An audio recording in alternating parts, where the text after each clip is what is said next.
Voici une vidéo de présentation de l'éditeur Python des éditions Bordas utilisé pour le cahier NSI en classe de première. Une précision importante, cette interface de programmation en langage Python n'utilise pas de cookies et est conforme au RGPD. Pour l'utiliser, il suffit d'avoir accès à un navigateur web connecté à Internet. Aucune installation n'est nécessaire.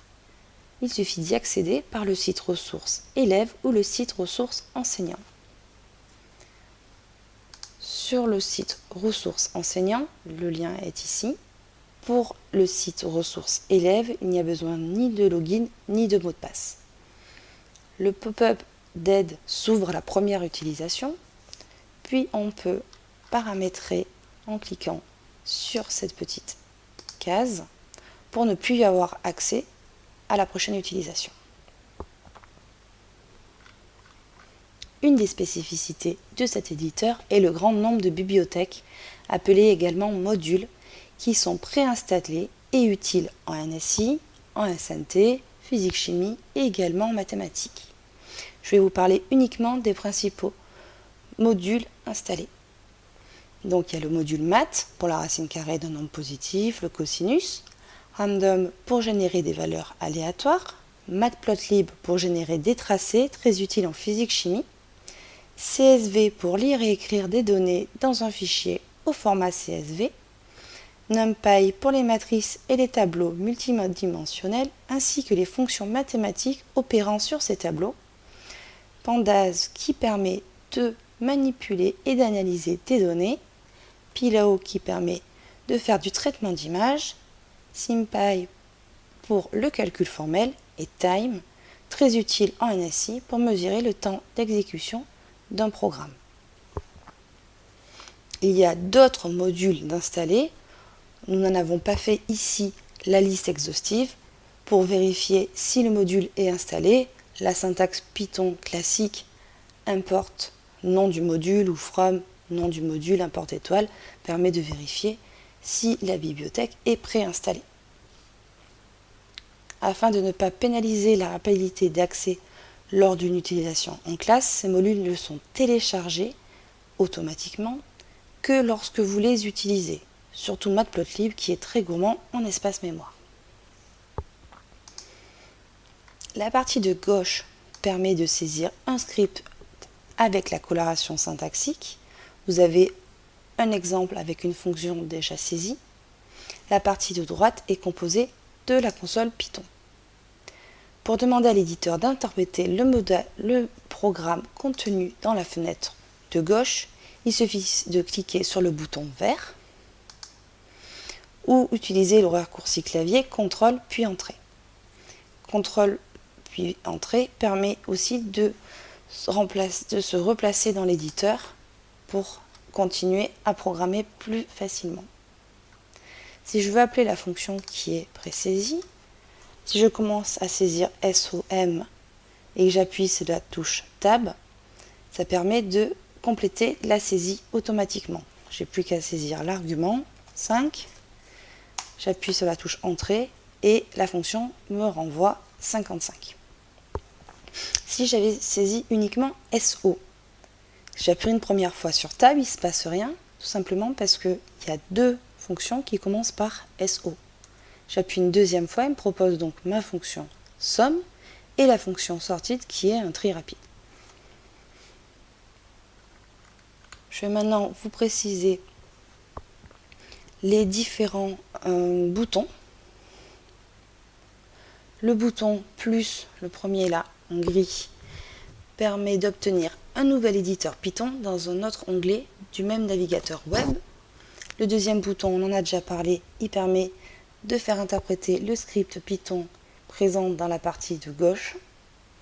Le bouton qui permet de charger un script Python à partir d'un dossier de l'ordinateur, c'est le troisième bouton.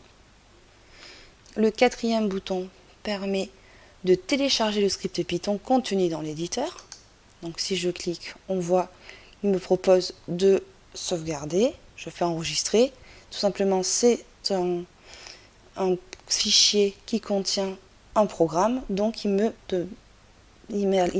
navigateur m'alerte sur le risque d'endommager mon ordinateur. Donc je fais enregistrer et mon script s'est sauvegardé avec l'extension .py. Le bouton suivant permet de copier l'URL du script Python afin de le partager. Donc si je clique, il m'a confirmé qu'il avait bien copié dans le presse-papier l'URL du script qui est à gauche, qui est celle-ci en fait, tout simplement, que l'on voit dans la barre d'adresse. L'URL est pérenne dans le temps puisque le script est encodé dans l'URL, ce qui permet de partager une correction ou un travail entre élèves. Le bouton qui permet d'afficher le panneau de sortie pour l'initiation du module Matplotlib est le suivant. L'avant-dernier permet d'importer un fichier au format CSV ou une image. Donc là, il n'y en a pas pour l'instant. Il suffit de cliquer ici pour charger donc un fichier au format CSV ou une image pour faire du traitement d'image. Et le dernier bouton, tout simplement pour afficher le pop-up qu'on a vu au début d'aide avec les raccourcis clavier.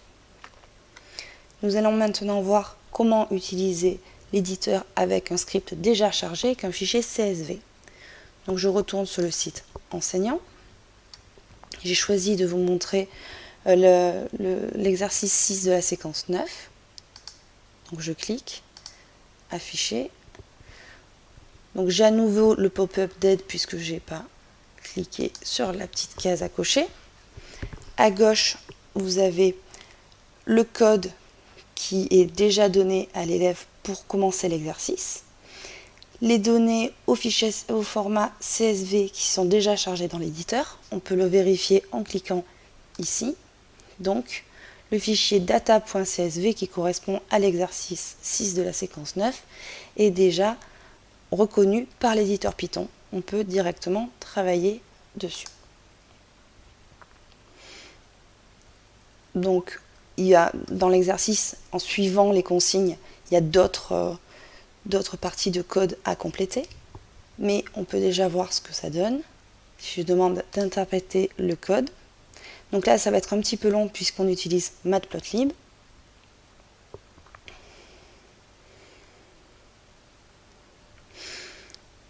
Exécution du script. Donc maintenant, je vais appeler la fonction affiche. Point. Donc j'ai appuyé sur Tab pour que ça complète automatiquement. Je ferme. J'appuie sur Entrée. J'ai le panneau de sortie de Matplotlib. Donc avec un certain nombre de fonctionnalités en dessous. Par exemple le zoom. Bon, je peux me déplacer. On va utiliser le zoom. Si je veux zoomer sur cette partie-là uniquement,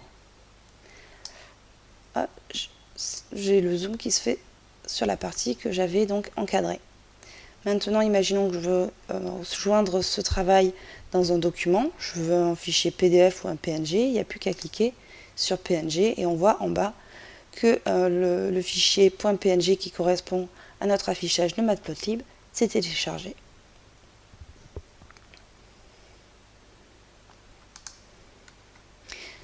C'est un éditeur qui est assez complet. Je vous laisse découvrir tout ce qui est possible de faire avec celui-ci.